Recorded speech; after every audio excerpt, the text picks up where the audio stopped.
Welcome to Author. My name is Sven Michael Davison, and today I had a return of Bryan Reesman, where he'll be talking about social media, when to post, how to post, do's and don'ts in your posting, which platforms work best for him, and if you haven't done so already, please subscribe, and here we go.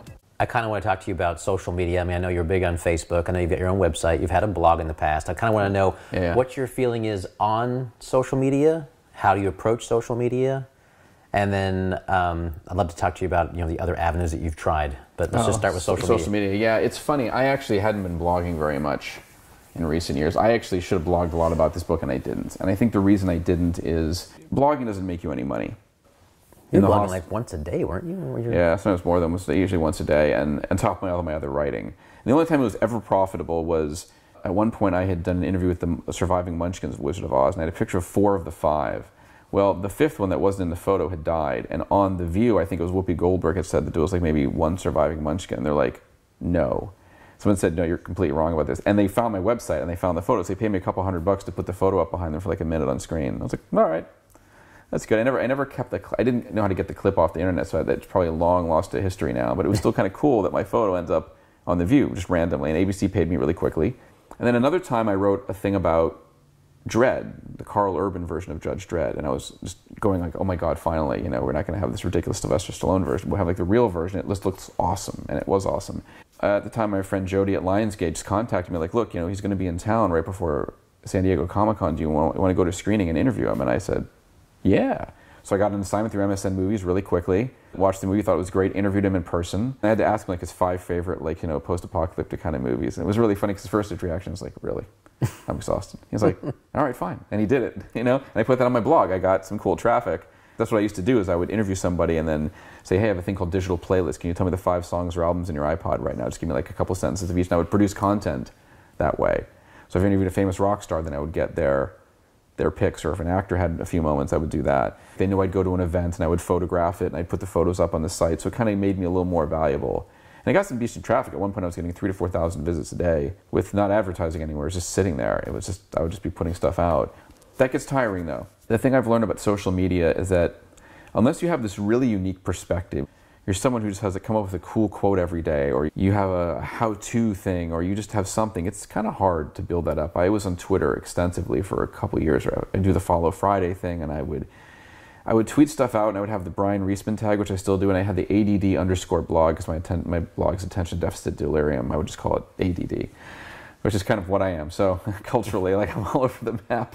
I would tweet things directly, or I'd reference people in the ADD tweets, like, here's like cool metal stories. So like maybe I'd send 3 or 4 tweets out to people directly, and a lot of them would retweet it because they liked it. But it was so much work, man. And unless you're a celebrity or you have this really unique thing, you're spending, I mean, they say what 70% of tweets don't get read. Even now, I have like 1,900 followers on Twitter. But I just unfollowed like 700 recently. I'm like, why am I? Because you want to look like you're following less people than are following you, which is really true anyway. You sort of follow people back. And on Instagram, I really don't do that so much anymore, which I'm noticing a lot of people, if you don't do it right away, then they unfollow you. It's really funny. Those social media numbers that people have, they have 20,000 followers. I'm kind of curious how many of those followers are actively tweeting. You don't have to have tons and tons of followers to be effective. You have to have people that actually read what you do and like it and retweet it. I interviewed Anthony Horowitz, who's a famous mystery author, and he wrote a lot of episodes of Midsummer Murders and things like that. And he has a new book and I was interviewing him for Costco Connection. I think that's coming out beginning of April. And I tweeted that I enjoyed the interview, and he tweeted back and everything. And we're kind of following each other. And I interviewed Stuart Copeland for a jazz magazine, and I mentioned it, and then he retweeted it, and then all these people retweeted it. That was interesting.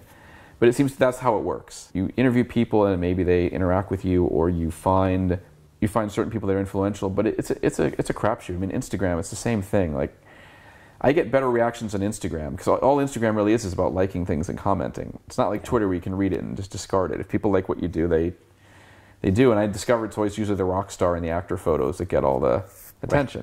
Right. But some of my Bon Jovi tweets have actually done well. You put enough hashtags in there, somebody finds it. So I've had a couple Bon Jovi tweets that were actually, did well. I mean, tweets, posts. I think for our generation, Gen X, Facebook is still the most effective method of reaching people. The Bon Jovi The Story website just leads into the Facebook page. That actually worked out well when I post on there. Sometimes the reactions, as the book has gotten older and older, there's less reaction, but there was a couple Bon Jovi fan sites that would repost it.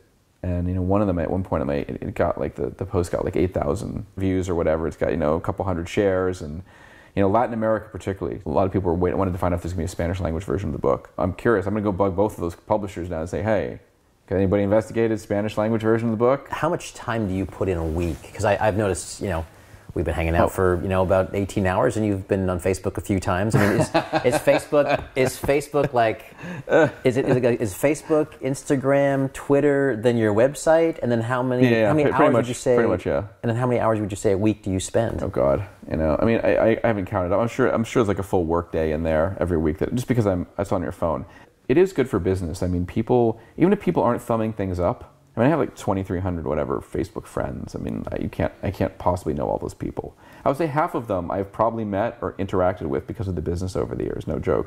Like even a really great post will be like 300 likes, and you think out of 2,300 people, like, well, it should be more than that. But then I think about it. Like I actually am friends with James Wan on Facebook because I was early before he started getting into all the big budget stuff. And he's got like 5,000 Facebook friends, and he interacts with people. Somebody like that, you can also follow them and not be friends with them. Like you can still follow somebody and not be a friend if their page is public, I guess. Still get hundreds of likes on things, or maybe even a couple thousand. But this is somebody with a much higher profile than me. So if I get 300 likes for something, like when I went on TV recently, that's actually pretty good. And out of that, more people are seeing it. They might not be thumbing it up. They might be flicking through because people don't have the time to constantly do that. But a lot more people are looking at it. So I'll bump into someone on the street I haven't seen in 3 years, like, oh yeah, I don't see them on Facebook much or interact with them. I'm like, oh yeah, I see what you're doing this, and like they are aware of it. They're aware of what you're doing. So Facebook, I think for Gen X I don't know that millennials are into Facebook so much. I hear they're more into Snapchat and Instagram. They're into sound bites, which is kind of appropriate. I know some people I follow on Instagram who they do their Snapchat thing at the top. There's like the little circles, you click on it, and like there's their avatar and you get a Snapchat thing. And some of it I'm just like, man, that's just too much effort. Like I don't need to put a 5-second clip of me staying on top of the Empire State Building waving or something. That sounds really terrible. Some people might get mad at me. Like if someone's in the studio and they're singing or doing something cool, or like there's something, they see some weird thing going on. All right, that's kind of cool. But some people produce so much content, man. It feels narcissistic, and I joke that Facebook is a narcissist playground. I can be guilty of that as much as anyone else. Well, would you say that social media really has created a nation of narcissists? I mean, isn't that what we're really talking about here? I mean, it's... I think we are. I mean, and some narcissism isn't terrible. Corey Taylor, the frontman for Slipknot and Stone Sour, did a book on the 7 Deadly Sins. And it was all about how there are aspects of the 7 Deadly Sins that are actually not bad. Once in a while, hey, yeah, be a little gluttonous, It's like, that's not bad. If you're doing it all the time, yeah, that's everything within moderation. Yeah, everything within moderation. I mean, you have that angel on your shoulder and the devil on your shoulder. Yeah, the devil wants you to have some more fun. And go ahead. It's not really terrible, actually. Instagram I abuse more than Facebook. I'll put up a lot of photos on Instagram I'm not going to put on Facebook. I did put up a whole gallery of the Last Bookstore because I went there and I was like, this is awesome. Like, it's just an amazing store. So I had like 18 photos, but it's all in one gallery on Facebook. I don't think I'm going to do 18 photos on Instagram. But I love Instagram. It's like a visual diary of your life. Like you see some cool piece of street art. I don't want to put that on Facebook because if you do that all the time, people are going to get sick of you. And you have to be careful. I think there's times I noticed if I post too much, the likes, as it were, the interactions tend to drop. I think even if you're an author, you're an artist, it's good to do other stuff. Or if you put out a new book, I'll say, here, my friend Sven put out a book, check it out. What does social media, there's a lot of different philosophies on this, but what does social media, mean for you? I mean, how has it improved your life as a writer? How does it help you as far as promoting? And then also, what does it mean just, from society and how we interact with each other? I mean, there's all those aspects of it, and it's, I'm kind of curious, what your take is on all of that. What do you tell people about your associations? Some people know I'm friends with certain people. I don't go out and tell everybody I'm friends with so-and-so. And you don't say that on social media either. You don't want to look like that much of a narcissist, and you don't want to look like Starfucker. Social media interaction is good. I've actually, the Bon Jovi book, I did get some interaction with fans. I got some good feedback. That was actually a very nice thing. I don't know if that's work with you with, your books, but like you do get occasional messages or, a Facebook message or a tweet or an email. I've had a few people. It's not like an avalanche of stuff, but I've gotten some interesting comments from people. And there really hasn't been anything negative. People, even when I wrote that bad review of the new album, a couple people were like, this is a great review, because they kind of felt the same way. Like, this is at least honest. And it wasn't like, oh, you were a jerk because you didn't like it. Occasionally you get a tweet from somebody or a message where someone doesn't like something. But I do like it, but it's like we talked about, the narcissist thing, you've got to be careful how much you're doing of something and how you come off. You have to be careful what you say. And And even with the political stuff now, I'm actually, you know, as much as I want to see some social change, you're in a tricky position in the entertainment business because a lot of people don't see entertainment as, you know, anything but entertainment. They don't think artists should be making statements. After the Grammys, Fox contacted me a few days before. I went on at like 5:20 in the morning. It was a bit of a shock and awe thing because they got very political very quickly. And I'm like, I'm not playing this game. They want me to confirm their prejudices. And it was fun. It was an interesting experience. And they were very nice off camera. It was like, they weren't attacking me, but it was very clear that they wanted to talk about Hillary, how shocking. Hillary's on the Grammys. I'm like, really? It's not such a big deal. I thought that was actually like one of the lamest parts of the whole thing. And I voted for her, but I was like, whatever. The Fox thing they were talking about, you know, people just don't want the politics. They want the music. And I said, but that's what a lot of artists do. They make statements. And I'm always surprised when people think that artists shouldn't be making statements. I think some people do have an issue. They try to be careful about what they post. They only post entertainment. They don't post their political viewpoints. You know, John Bon Jovi is a Democrat. He has promoted democratic causes for 20, 25 years. Bruce Springsteen's the same thing. And I love when a Democratic candidate is running for president and people are shocked that they're stumping for them. I stood there thinking, did you bother to read the lyrics? Have you listened to the words over the past 20, 30 years? Like, it's right there. You can have a social media backlash. You know, you say the wrong thing. You see it with actors. And I think it's worse. You know, at my level, it's easier because I'm not at that level where I have, you know, 100,000, 200, a million followers. The minute you say something controversial, man, it's just out there.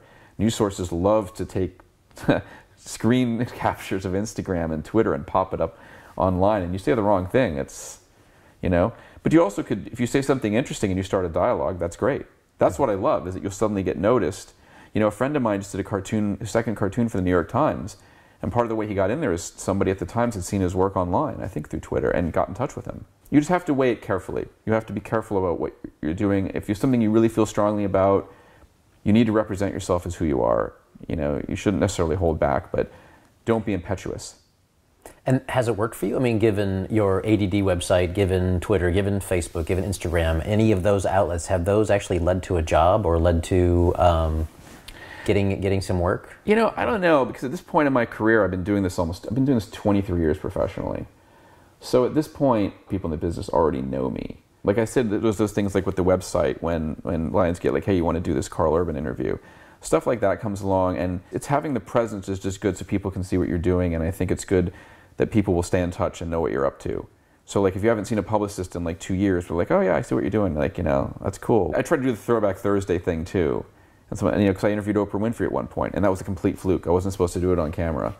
But I've been doing so many video interviews that year. When Costco asked me to write about The Butler, the people in the studios immediately put me on the video list because I've been doing stuff for MSN, and I used to do some generic home video press for a studio overseas, or overseas division. So when I did my reel, I had Oprah Winfrey on camera. I mean, I also interviewed Lenny Kravitz and Cuba Gooding Jr. And like, it's like, yeah, that's not bad. That kind of worked out to my advantage. I almost think Twitter became more relevant again because of Trump. I mean, honestly, like, yeah. I don't. Twitter I like, but it doesn't get me the. And I see the statistics. You can get the analytics every week, and it's really up and down, man. It's almost like, you know, like I love synthwave. We were talking about synthwave music, you know, like Stranger Things, the soundtrack by the guys in Survive. That's like a synthwave thing. I've noticed that when I put up some synthwave stuff, like that gets attention. Twitter, you have to be very focused. You kind of have to know what's going to work. Instagram, I kind of toss it out, but I'm learning also with Instagram. You see what gets the most likes. And this is terrible because this is what websites are doing now. Like, we want these kind of stories because they get us this traffic. Right. And you start doing the same thing on social media, like, oh yeah, that stuff doesn't play very well, so let me do this stuff. But you want to be careful of that too, because you don't want to filter you to say, well, yeah, I found this cool book, let me take a photo of it, or I had this great moment. And sometimes the things that you think are going to get a lot of attention don't. You're like, I met this really awesome musician. People are like, eh. And then like, I met this ridiculous celebrity, like, you know, it's not even that great. I'm like, yeah. And you get all these thumbs up. It's also time of day. Monday, Thursday afternoons are actually really good for Facebook. If you have a celebrity photo, pretty much any time is good. Unless it's like, you know, like a Friday night or Sunday morning or something. But like Mondays and Thursday afternoons, I find at the beginning of the week and near the end of the week, you get a lot of play on certain things. The morning, don't do it in the morning, man. I once put up a photo of, it was like a project I was working on, something I liked, and it didn't get that much attention. I bet you if I had waited about 8 hours, 9 hours, it would have been like seen. I've learned a trick though, is if you know certain people should look at it and they haven't, I do like the tagging in the Facebook post, and then that recycles it. Or if you're in a photo and it doesn't get put into your photos right away, then you tag yourself later. Which really sounds narcissistic, But I got to be honest with you, it actually gives a renewed life to your post. Yeah. And the 30 other people that suddenly thumb it up, you realize a whole bunch of people may have missed it. Around the end of September 2012, I went to the hospital because I had it wasn't a blood clot, it was a thrombosis, the same thing. You know, my artery wall collapsed, and I spent 4 nights in the cardiac ward and 6 months in blood thinners. And after that experience, I realized the fatigue I'd probably been putting myself through. They have no idea why that even happened. And they still don't know why. So I said, you know what, I really probably shouldn't be killing myself to crank out all these blog posts where it's getting me some attention, but honestly, somebody once said it to me, it's like a placeholder. For some older writers, particularly people older than me, it doesn't serve, you have an audience, but it doesn't necessarily serve a function. Yeah. I mean, unfortunately, people like controversy too, and if something's controversial and I want to address it, that's great, but some people want to generate controversy, and I'm not that kind of person. If somebody wants to talk about something serious or it needs to be talked about, then you do that. But if you're just trying to dig up dirt because you think it's going to get you, Internet Perez Hilton or whatever, I'm not into that crap. I mean, that's just, gossip columnist. I don't care about, and I don't want to be that person. So I'm thinking my next step is I want to do a podcast, but I want it to be a little bit more focused. It'll encompass all the geeky things, all the genre things that I like, but I want to find a way to make it an interesting theme. And I don't want to podcast for an hour and a half like some people do. I don't see the point of that. People don't have any time anymore, which is an awful thing to say, but I'd rather do a 15 to 20 minute podcast and make it really good, get interesting, whether it's just me babbling about something like I normally do, or if it's, like interviewing you or somebody about a topic. Hopefully it works. The thing I did discover with my blog is if you interview somebody famous, if it ends up being on my blog, and just for my blog, it might get some attention, but not many people are going to post it on their page. But like metal bands, like particularly certain metal artists, they might not have the same number of followers as like a famous actor, but man, you put that thing up and it's linked on their page, and you get a lot of traffic. Mm-hmm. Because if it's an interesting interview, those fans, especially if the artist has recommended it, those fans want it. You're almost better off not trying to have always big names or talking about big movies. Sometimes you're better off, or interviewing people that maybe aren't the big star of the movie, somebody further down on the hierarchy, but they're interesting. Yeah. Because they're more likely to actually interact with people about it on social media, and you're more likely to build up that following. I'm seeing now that there are less blogs that people really pay attention to. Like blogs that became successful websites, like some of the horror websites out there, like Bloody Disgusting or whatever it is. Like there's things that have become names to certain genre people. People are still blogging, but there are less that have an impact. You're actually seeing that there's like only certain places, even like the online only things that started like Mashable and stuff like that. There's just only so many of those sites that really are going to make an impact, and then everyone else is just imitating what's going on. And that's the goal for us, is to get to that level of having that brand. And it takes time. In a way, it's almost better than an official book, because you get stories from people about like the early days and other periods that some people might not be as forthcoming about or talk about in the same way. And I also wanted to write a book about the entire band, because everyone talks about John Bon Jovi as if he's Bon Jovi, but the fact is there are 5 guys in the band, and there's other people around them, songwriters, music video director, and other people who help make them huge. I mean, it's not just one person doing that. Please subscribe so my dad can make more videos like this. Thank you.